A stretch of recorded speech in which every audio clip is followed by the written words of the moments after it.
Gutierrez. I'm an architect and I'm also a teacher at the College of St. Pinel.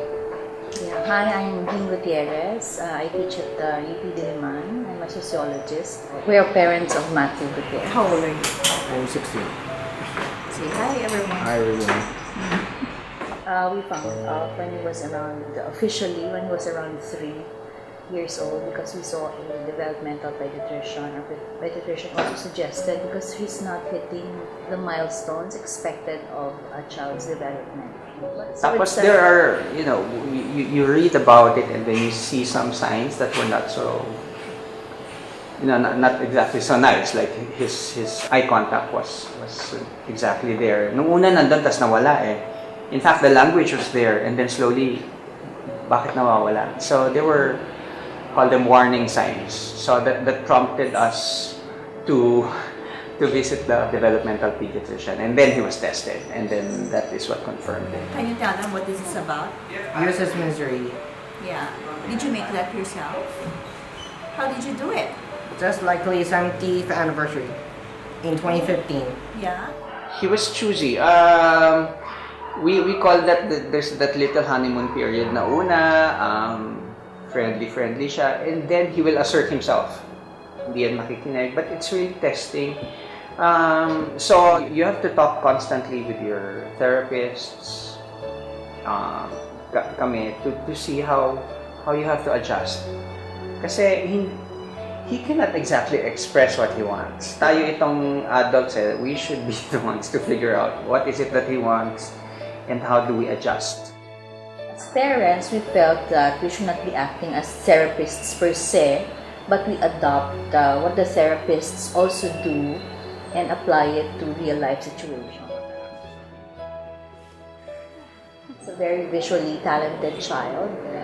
He likes movie editing, for example. He likes making models. So, yung mga ganon. So, I'm looking at, sabi ko, anak, siguro posibleng maging modeler ka in the future if there are exhibits and there's a need for modelers to assemble hordes and hordes of those tanks and airplanes that we do. Maybe you can do it because he's very detail-oriented. He knows the history of World War II. So he knows when something is authentic or fake. Or fake. He knows fake toys. Those things that the details that yung parang hyper focus. So we're looking at that. So he's still young. We try to expose as much as possible to And then one time he said he's gonna work for Lego. So he will work daw for Lego. Sabi ko, I think if they need to set up an exhibit, you can do all those things. Yeah. For them. And he's also very creative. He researches how a certain something is constructed. He will create recreate the scene of out of the blocks that he has. The tanks that he showed you earlier, bago nabuo yun, he would go through the history, what year this was built, how many versions were done. If he didn't like the decals, he would paint their own. Kaya lang, ang problema naman sa ganun, yung they perseverate, they obsess over something, na hindi naman makarelate sa reality, di ba? So we also try to expose him na he has to adjust to other people. He has to adjust to certain situations. What if your employer says, we're not gonna build this tank, but that tank? The intervention allows na they can adapt to the environment. So, like this?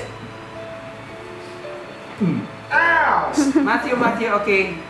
kasi diba when you're pregnant and when you're anticipating a child, you have certain expectations na, magiging doktor ang anak ko, magiging and then you realize that might not be possible.